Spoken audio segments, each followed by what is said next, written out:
Inter విద్యార్థి కీచక పర్వం, ముగ్గురు విద్యార్థులపై అత్యాచారం, ఫోన్లో చిత్రీకరణ, డబ్బు ఇవ్వకపోతే ఆ దృశ్యాలు బయట పెడతానని బెదిరింపులు, ఓ బాలికకు గర్భం, ప్రైవేట్ ఆసుపత్రిలో అబార్షన్, నిందితుడిపై కేసు నమోదు, జువైనల్ హోమ్కు తరలింపు, ఇద్దరు వైద్యులు ఓ నర్సు రిమాండ్, నాగర్ కర్నూలు జిల్లాలో ఘటన, ఓ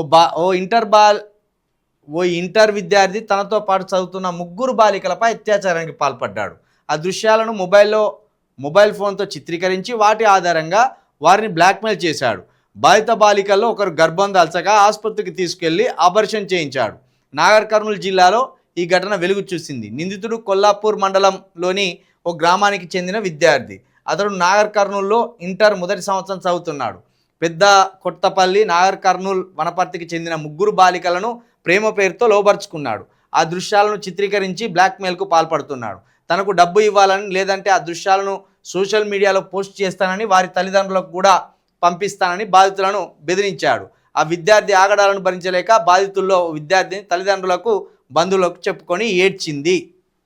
ఇటువంటి వాళ్ళు దాపురించలేదా మన తెలంగాణలో? మొన్న వాడోగడు పాపం ఆ మదీనా నుండి ఈ చెంగిచెర్లకు 12 ఏళ్ళ అమ్మాయిని తీసుకొచ్చి నలుగురితోటి అత్యాచారం చేయించి వాడు పైశాచిక ఆనందం పొందిండు. ఆ అమ్మాయి ప్రేమించినప్పుడు ప్రేమించాలి, పెళ్లి చేసుకుంటే పెళ్లి చేసుకోవాలి, లేకపోతే లేదు. కానీ గీ ఆవుల పనులు ఎందుకురా బాబుల్లారా? అసలు వీళ్ళను నడి రోడ్డు మీద ఉరి తీసిన తప్పు లేదు కదా. ఒక్కలే దొరుకుతలేరు అంటే వీడు ఏకంగా ముగ్గురిని లోపరుచుకున్నాడు. మళ్ళీ ముగ్గురితోటి వీడు వ్యవహారాలు నడిపి ముగ్గురిని ఈ సెల్ ఫోన్లలో చిత్రీకరించి బ్లాక్మెయిల్ చేయబోయిందట. ఇదేం బుద్ధి వీనికి? ఇదేం కథ వీన్ని? మరి ఇక వీని పని అయిపోయినట్టే. వీడి కష్టం బయటపడే కష్టం. వీడిగా ఒక్క మైనర్ బాలికను ముట్టుకుంటేనే ఫోక్సో, వీడు ఏకంగా ముగ్గురు మైనర్ బాలికలను ముట్టుకున్నాడు. ఒక ఆమెకు గర్భం చేసిండు, ఒక ఆమెకు ఆపరేషన్ చేయించిండు, పైగా బ్లాక్మెయిల్కు పాల్పడ్డాడు. ఇన్ని కథలు చేసిండు. ఇక నీ జీవితమే అయిపోయిందిరా బాబు. ఇక జైలు నుండి నువ్వు రావడం కూడా కష్టమే.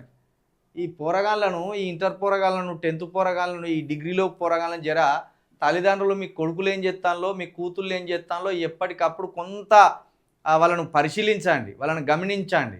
ఎందుకంటే తెలియని వయసులో ఇప్పుడు వచ్చిన యాప్స్ కావచ్చు, ఇప్పుడు వచ్చే సినిమాలు కావచ్చు, వీటి ప్రభావంతో పిల్లలు మంచోళ్ళే, కానీ వాళ్ళ ఏజ్ చెడ్డది. ఏ పిల్లలు కూడా చెడ్డోళ్ళు ఉండరు. సమాజంలో వచ్చిన ఈ టెక్నాలజీ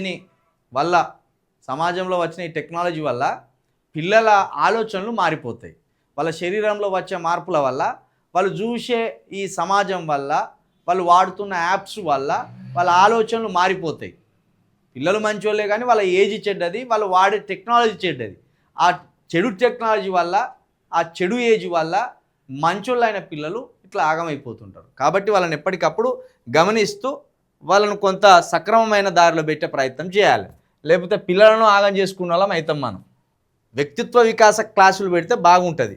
పిల్లలను కొంచెం మనం ఆదుకున్న వాళ్ళం అవుతాం. పిల్లలకు కొంత మంచి విజ్ఞానాన్ని అందించిన వాళ్ళం అవుతాం. ప్రతి స్కూల్లో ఒక వ్యక్తిత్వ వికాస క్లాసులు పెడితే చాలా మంచిది. వీటిని ఉపాధ్యాయులు దగ్గరుండి ఆ పిల్లలను కొంత మోటివేట్ చేస్తే బాగుంటుంది.